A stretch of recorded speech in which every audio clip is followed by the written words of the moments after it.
دیکھتے ہیں کہ بھارتی عدالت نے حریت رہنما یاسین ملک کو عمر قید کی سزا سنا دی ہے۔ حقوق کی بحث بہت ہو چکی، محض تجزیے عوام کی ضرورت پوری نہیں کرتے، وعدوں سے کام نہیں چلے گا، بھوک، ظلم، بے بسی بہت ہو چکا، آزادی کا خواب سچا کرنا ہے، روٹی کپڑا اب کچا مکان پکا کرنا ہے، ہمیں بننا ہے اپنا چارہ گھر، اپنی نسلوں کا محافظ رہبر، ماضی کے ڈسے حال میں بے حال، ہم آسودہ مستقبل کے متلاشی، حقائق کا جبر ہے مگر امکان ہمارے ہاتھ میں ہے۔ صرف آپ نیوز پر۔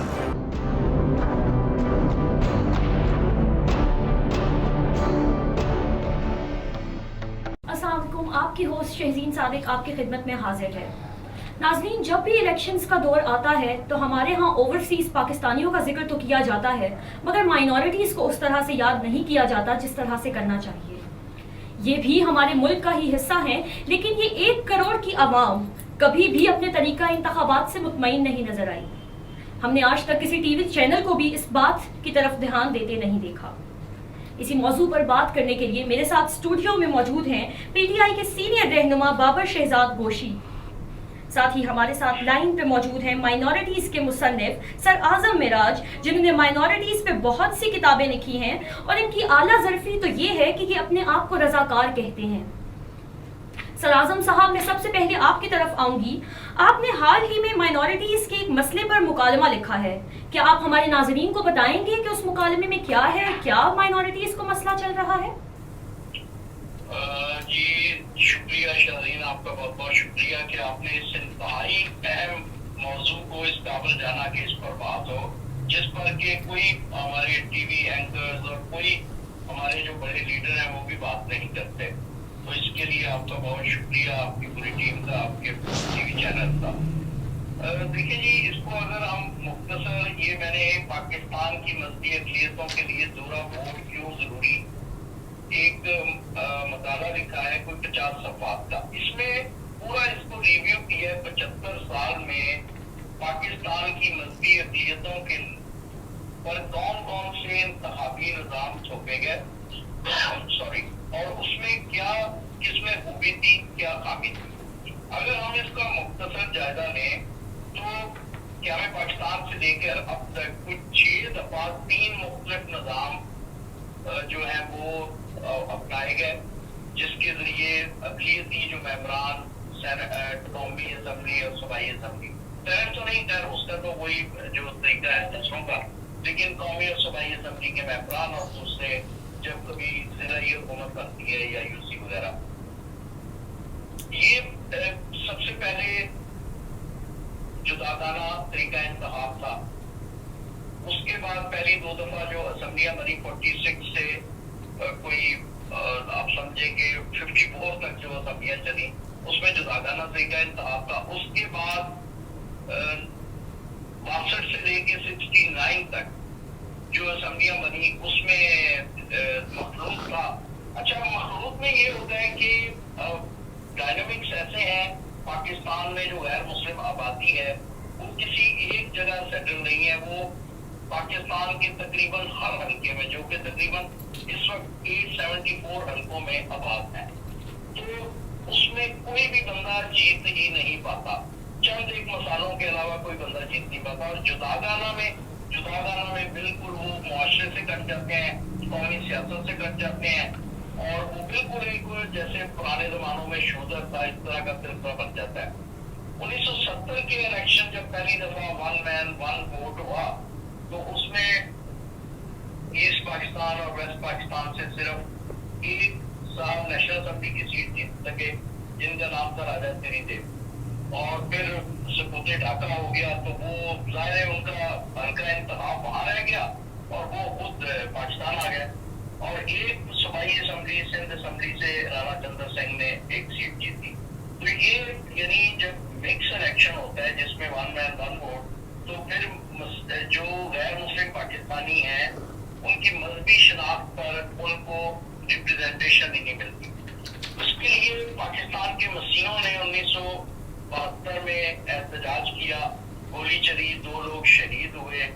और फिर उस वक्त की गवर्नमेंट ने 21 नवंबर 1975 को आयन में चौथी तरमीम की, जिससे जो आज हमारे पास दोहरी नुमाइंदगी है ये वाला निजाम वضع किया गया। यानी पाकिस्तानी अपने हर हल्के में जहां वो रिहायशी हो वहां सूबाई और कौमी असेंबलियों में भी वोट डालें और दूसरा उनके लिए सीटें 6 मुख्तस कर दी गई। ये चला 77 के इंतखाबात में भी यही तरीका अपनाया गया और जाहिर है उसके बाद फिर माशाल्लाह लग गया, वो इंतखाबात तो चले ही नहीं। फिर 1985 में सदारती हुक्मनामे से उस वक्त लोगों के जो इसके जो मुतासरीन हैं ना तो वो कोई संजीदगी से इस पे कभी उन्होंने अंग्रेजी की और ना ही जो जिम्मेदार है रियासती या हुकूमती उन्होंने ही कोई उसको संजीदगी से लिया। लोगों ने कहा जी इसमें हमारी रिप्रेजेंटेशन नहीं होती तो हमें डायरेक्ट वोट के लिए दिया जाए, तो रियाज साहब ने इनको जुदागाना इंतखाब दे दिया। अब ये जुदागाना इंतखाब 1985 से 1997 तक चला, लेकिन ये बहुत ही एक अनडेमोक्रेटिक और बिल्कुल धरती के बच्चों को यहाँ के जो पाकिस्तानी जो गैर मुस्लिम है वो चाहे हिंदू हो, सिख हो या मसीही हो या दीगर जो हमारी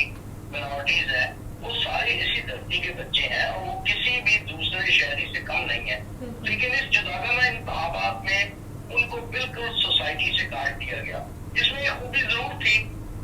उनकी लीडरशिप अमल हुई, लेकिन ये बहुत बड़ी खामी थी। हल्के बहुत बड़े थे, पूरा मुल्क हल्का था, नेशनल असेंबली का, सूबाई असेंबली के हल्के पूरे सूबा था और उसकी वजह तो खैर हुई है जो डायनामिक्स है आबादी के। लेकिन इसकी जो सबसे अनडेमोक्रेटिक और एक दूसरे तीसरे दर्जे का शहरी बना देना, यूजर बना देना, बिल्कुल ही उसको सोसाइटी से काट देना, अछूत बना देना, ये इस निजाम का सबसे खराब चीज थी। तो कुछ भाषा लोग इस पे बात करते रहे, लेकिन ये भी एक इंतहाई कभी भी कोई डेमोक्रेट्स जो है इस दौरान पीपल्स पार्टी की भी हुकूमत रही, नून लीग की भी। बिल्कुल सर, मैं आपकी तरफ आती हूँ। मैं बाबर साहब से पूछना चाहूँगी कि सर आप एक सियासी पार्टी पीटीआई से ताल्लुक़ रखते हैं, आपका इस मसले पे क्या मौक़िफ़ है, क्या कहना चाहेंगे आप? सबसे पहले Shahzad ma'am thank you so much, आपने मुझे भी मौका दिया। तो जैसे आज़म मिराज साहब बात कर रहे थे, ये बहुत बड़े मुफक्कर हैं, तो इन्होंने बेशुमार किताबें लिखी, मैं इनके मौक़िफ़ की बिल्कुल तायद करता हूँ। तायद इसलिए करता हूँ, ये जायज़ मुतालबा है, क्योंकि मैम देखें जब इसका प्रैक्टिकल हमने सियासत का जो आगाज़ किया वो गली मोहल्ले से। मैं 2 दफ़ा मैडम एक तहसील का सदर रहा हूँ, मैं 2 दफ़ा ज़िले का सदर रहा हूँ, फिर मैं नॉर्थ पंजाब का मिनॉरिटी का सदर रहा हूँ। 2018 में पाकिस्तान तहरीक इंसाफ ने मुझे MLA के लिए नॉमिनेट किया। तो गुजारिश करने का मकसद ये था मैडम, जब आपका अब इसमें 2 चीज़ों का गैप है, जो हमारी कम्युनिटी है, जो मिनॉरिटीज़ है, तो जो उनकी लीडरशिप है, जो हमारे पार्लियामेंटेरियंस हैं, वो सूबाई हैं या कौमी सतह के हैं। अच्छा, इनमें एक गैप है, वो वाजिया गैप इसलिए है, जो हमारी कम्युनिटी है, आबादी है, वो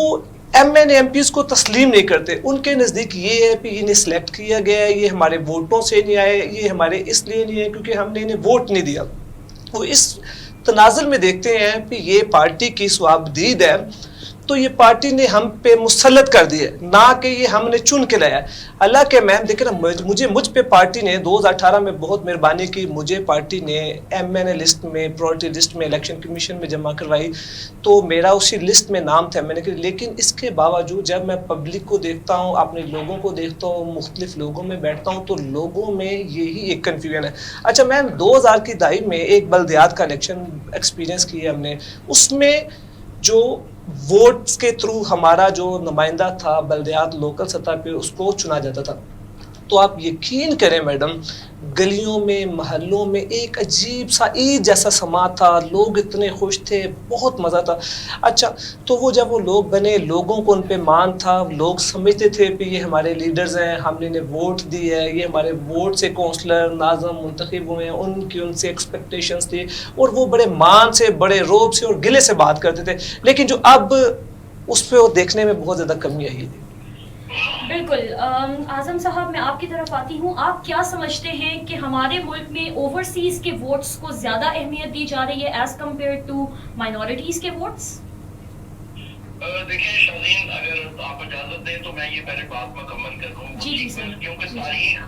जाने बगैर आप तारीख और हाल जाने बगैर आप बिल्कुल सर। कभी मुस्तकबिल की बात नहीं कर सकती। अच्छा, उसके बाद ये जुदागा से हमें मुशर्रफ साहब ने छुटकारा दिलाया और फिर हमारी वही दोहरी रिप्रेजेंटेशन बाहर हो गई जो भुट्टो साहब ने की थी आईनी तरमीम के जरिए। अब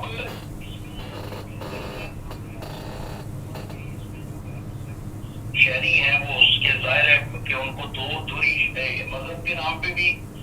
10 MLA हैं, 24 MP हैं और 4 सेनेटर मिल गए, और हर हल्के में भी जो कि पहले 849 थे और अब 874 हो गए, इसमें भी लोग वोट डालते हैं। लेकिन इसमें जो सबसे बड़ी खामी हुई, जो अभी बाबर शहजाद गोशी, और मैं सराहता हूँ इस नौजवान को कि ये खुद उसका बेनिफिशरी हो सकता है, क्योंकि ये इनको पहले PTI ने अपनी प्रायोरिटी लिस्ट में शामिल किया, इनका नंबर नहीं आया, लेकिन आगे हो सकता है। लेकिन ये इतना मैं समझता हूँ कि बाशऊर आदमी जो इसके बावजूद जो कम्युनिटीज में जो नॉन मुस्लिम पाकिस्तानी की अमंगों में उसकी नजर है कि मेरा जाती मफाद पीछे रह गया, लेकिन मैं जो पाकिस्तान के मफाद में, बेसिकली ये 1 करोड़ लोग खुश होंगे तो ये पाकिस्तान के मफाद में। तो ये जो मामला था कि ये लोग 38 जो हैं, ये है तो मजहब की शनाख्त पे ना, कोई मसीहों को रिप्रेजेंट कर रहा है, कोई हिंदूज को कर रहा है, कोई सिखों को, लेकिन इनको सेलेक्ट करते हैं 4-5 लोग। बिलावल साहब ने कर लिया,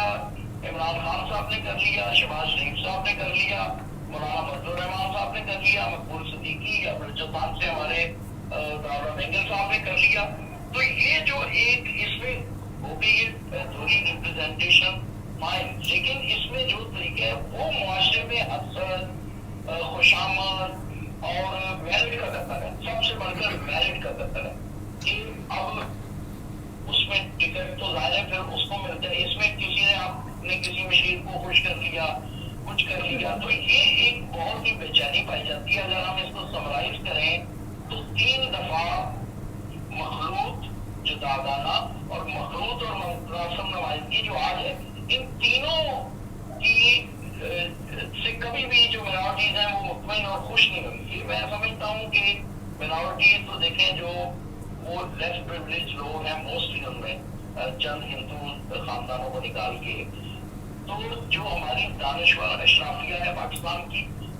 की जो सियासी अशराफिया, ये इनका बहुत बड़ा फेलियर है कि इन्होंने कोई ऐसा निजाम नहीं दिया आज तक कि जिससे गैर मुस्लिम पाकिस्तानी मुतमईन हो। और हमारी भी तो ये है कि हम उनको कोई रोड मैप दे नहीं सके, लेकिन क्योंकि वो ज्यादा पढ़े लिखे लोग हैं, वो ज्यादा बाशऊर है, साहिब इख्तियार है, तो उनका फेलियर ज्यादा है। और ये बात तय है आज के मॉडर्न दुनिया में कि वो रियासत की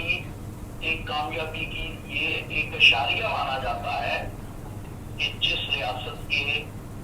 जो कमजोर तबकात है, जिनमें बच्चे हो गए, खवातीन हो गई या माइनॉरिटीज हो गई, या किसी भी कोई भी ज़बानी या कोई भी जोग्राफियाई तौर पे जो कमजोर ग्रोह है, जितने वो ज्यादा खुश होंगे, वो एक म्यार है कि ये कौम उतनी